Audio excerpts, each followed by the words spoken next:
Hi అండి, welcome to Anu style corner. ఈ వీడియోలో ఆమ్లెట్ కూర వండి చూపిస్తున్నానండి. ఆమ్లెట్ కూర చాలా టేస్టీగా ఉంటుంది. ఇంట్లో కూరగాయలు ఏమీ లేనప్పుడు, అలాగే ఏమైనా వెరైటీగా తినాలనిపించినప్పుడు ఈ కూర వండుకుని తింటే చాలా బాగుంటుంది. ఈ వీడియోని స్కిప్ చేయకుండా చివరి వరకు చూడండి.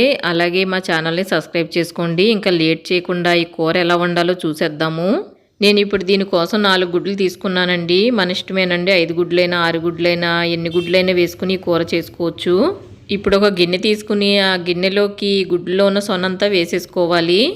సొనంతా ఈ విధంగా గిన్నెలోకి వేసుకున్న తర్వాత ఇప్పుడు ఇందులోకి 1/2 teaspoon salt, 1/2 teaspoon కారం వేసుకుని 1 టీ స్పూన్ ఆయిల్ కూడా వేసుకోవాలి. ఇప్పుడు ఇందులో 1 స్పూన్ వేసుకుని ఈ సొనంతా బాగా బీట్ చేయాలి. ఇలా బీట్ చేసి ఆమ్లెట్ వేయడం వలన ఆమ్లెట్ ఫ్లఫీగా వస్తుందండి.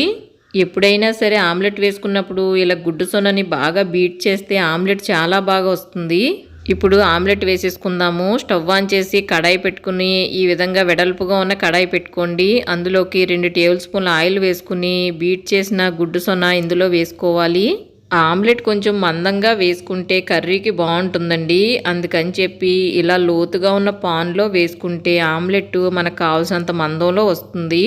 దోశ పెనంలో ఆమ్లెట్ వేసుకుంటే పలసగా వస్తుంది కదండి. ఇలాంటి కూరలు వండుకునేటప్పుడు పలసగా వచ్చిన ఆమ్లెట్ బాగుండదనమాట. అందుకని చెప్పి ఇలా లోతుగా ఉండే పాన్లో వేసుకునేలా చూసుకోండి. ఇప్పుడు ఈ ఆమ్లెట్ని 4 భాగాల్లా చేసి మళ్ళీ రెండో వైపుకి తిప్పుతాను. ఇలా చేయడం వలన ఆమ్లెట్ బాగా వేగుతుంది.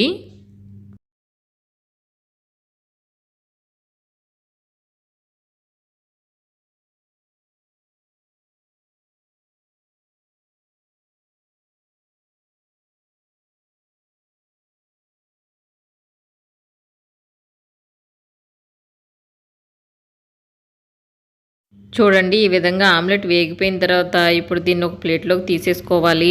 ఆమ్లెట్ ముక్కలన్నీ ఒక ప్లేట్లోకి తీసేసుకున్న తర్వాత కొంచెం చల్లారనిచ్చి వీటిని చిన్న చిన్న ముక్కలుగా కట్ చేసుకుంటే కూరలో ముక్కలు బాగుంటాయి.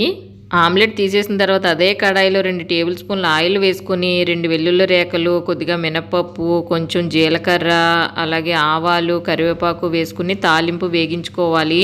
2 ఎండుమిర్చి కూడా ముక్కలు కట్ చేసి వేసుకోండి. తాలింపు వేగిన తర్వాత 2 మీడియం సైజ్ ఉల్లిపాయలు, అలాగే 4 పచ్చిమిర్చి చిన్న ముక్కలుగా కట్ చేసి వేసుకుని వేపించుకోవాలి. ఇప్పుడు ఇందులో 1 టీ స్పూన్ సాల్ట్, అలాగే కొద్దిగా పసుపు వేసుకుని ఇదంతా బాగా కలిసిలా కలుపుకొని ఉల్లిపాయలు, పచ్చిమిర్చి బాగా వేగేలా వేపించుకోండి. ఉల్లిపాయలు వేగిపోయినాయండి. ఇప్పుడు ఇందులోకి 2 టీ స్పూన్ల కారం వేసుకుని ఉల్లిపాయ ముక్కల్లో కారం బాగా కలిసిలా ఒకసారి కలుపుకొని కట్ చేసుకున్న ఆమ్లెట్ ముక్కలు ఇందులో వేసేసుకోవాలి.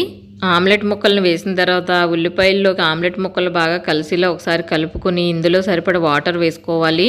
ఈ ముక్కలు మునిగేంత వరకు వాటర్ వేసుకుంటే సరిపోతుందండి. వాటర్ వేసిన తర్వాత దీనిపైన మూత పెట్టుకుని స్టవ్ మీడియం ఫ్లేమ్లో పెట్టుకుని వాటర్ అంతా ఎగిరే వరకు ఎగరబెట్టుకోవాలి. ఆమ్లెట్ ముక్కలు చూడండి కూర ఉడికేటప్పుడు ఎలా ఉబ్బుతున్నాయో. ఈ ఆమ్లెట్ కూర చాలా టేస్టీగా చాలా బాగుంటుంది.